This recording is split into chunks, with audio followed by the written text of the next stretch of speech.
Hello again. Here's our second video, and it covers section 1.2, which is about graphing. And today's objectives are about how to graph a function by plotting points and understanding what the x and y intercepts of a graph are and how to find them, and understanding what a circle is, and in particular the connection between the circle and the distance formula. And you want to begin to understand the shapes of common graphs, such as lines, circles, or parabolas. Well, you'll see some of those in the chapter. I want to understand some applications of graphs, and there's a section in the text on symmetry, but we're not going to cover that. So here we go to the next slide. Okay. Here's an example of finding a graph by plotting points. And so the first thing we're going to do is create a table, and I'm using 5 points. You might use 6, you might use 4. It just depends. And I plot them on the graph. And just want to point one thing out. Do you see how the y coordinates decrease by 3 as the x coordinates increase? That's going to tell us that the slope of that line is -3. So we'll come back to that in the next section. Okay. So I plot my 5 points and I connect them and I get a line. And I just want to point out that where the graph crosses the y-axis, 0, 7, that's called the y-intercept. And if you look to see where that crosses the x-axis, it's about 3 1/3. And so that's going to be the x-intercept. And the x-coordinate of the intercept, notice, is the solution to 0 equals -3x plus 7.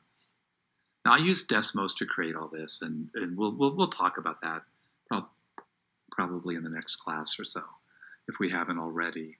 And the link to Desmos is there. I'm guessing many of you have seen it. Sorry. Okay, on to the next slide. So to summarize things, if you want to graph an equation, you can plot points, using a table of values as we did. You connect the points, and after you do that, you want to look and see where the x and y intercepts are. Remember, the y-intercept is where the graph hits the y-axis, and you plug in x equals 0 to find the y-coordinate of the y-intercept. And the x-intercept is where the graph hits the x-axis, and you plug in y equals 0 to solve for x, and that gives you the x-coordinate of the intercept. We'll do an example of this. And I want to just point out that if you're finding the x-coordinate of the x-intercept, you're really solving the equation y equal to 0, and we'll come back to that. Just sort of a question about plotting points. If your equation is y equal mx plus b, what is the minimum number of points you need to plot? And I'm just going to leave that question hanging. It's not going to be on the quiz or anything, but I want you to think about it. Okay, here we go to the next slide. Okay, so here's a summary of intercepts of a graph, and just some possibilities. You see in the graph on the left, it hits the y-axis, so there's one y-intercept and no x-intercepts. And the second graph, we're going to do an example about that in a second. And you see that there's 3 x-intercepts and 1 y-intercept. And the x and y-intercept at the origin are the same, and that's possible, obviously. And then you see that the third graph looks like a C. It has 2 y-intercepts and only 1 x-intercept. And then the circle doesn't touch any axis, so it doesn't have any intercepts. And just to point out that the x-intercept can be written as an ordered pair, A0, and we're interested in that point A. We don't know what it is. We have to find it. And the y-intercept is of the form 0b, and again, we don't know what that is, and so we need to find it. Okay, I am going to go on to the next slide.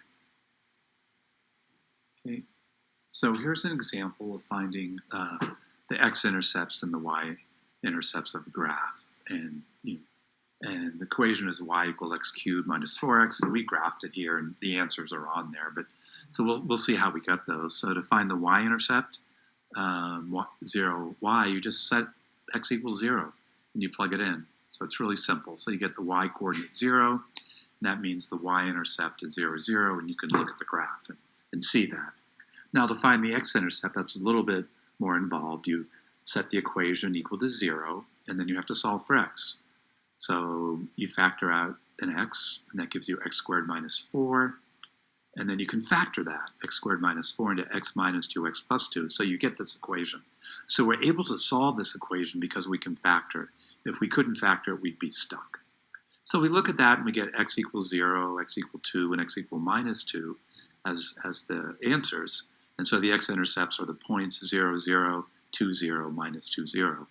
And note that the point 0, 0 is both the y-intercept and the x-intercept. So I'm going to go to the next slide. So the next section is on circles. So we want to find the standard equation for a circle, and it's given below. Now remember, a line has the form y equal mx plus b. Well, a circle also has a standard form. And we want to figure out where that equation comes from. And the key to it is the definition of a circle.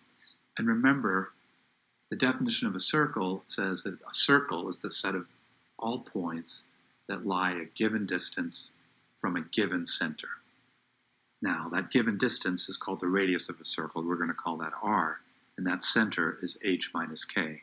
Now, I'm reminding you what the distance formula is, and since we want to find the set of points satisfying that are all distance r from a center, so the distance formula seems like a good thing to do.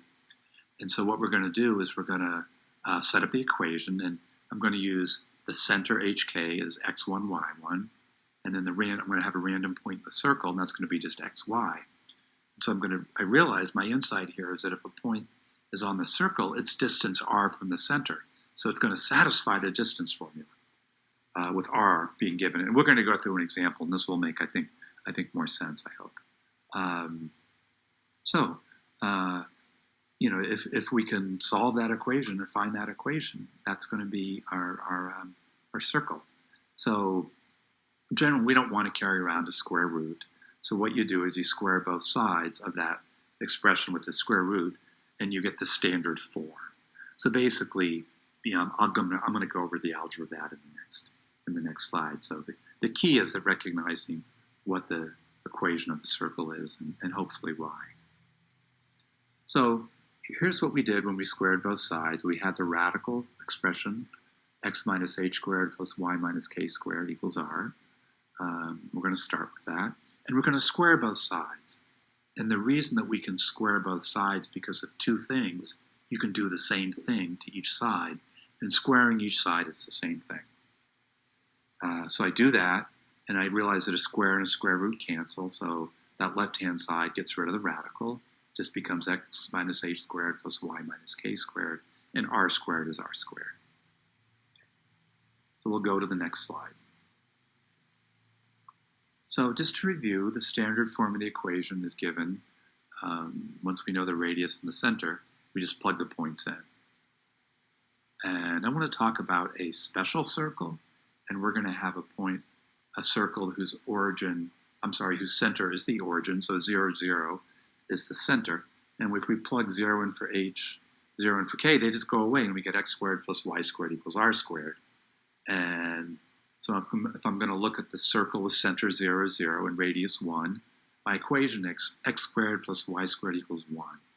That circle is called the unit circle, and it's really important. And we'll see that it's a key to understanding trigonometry.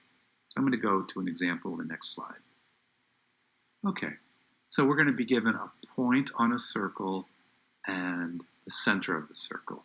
Now what we don't know here, if you think about it, we have the point and we have the center, so we know hk, but we don't have the radius, and we need that to find the standard form of this circle. And so we'll do that on the next slide, which I'll go to now. So we want to find the circle that contains 3, 4 with center minus 1, 2. So again, you want to find hk and r and just plug them in.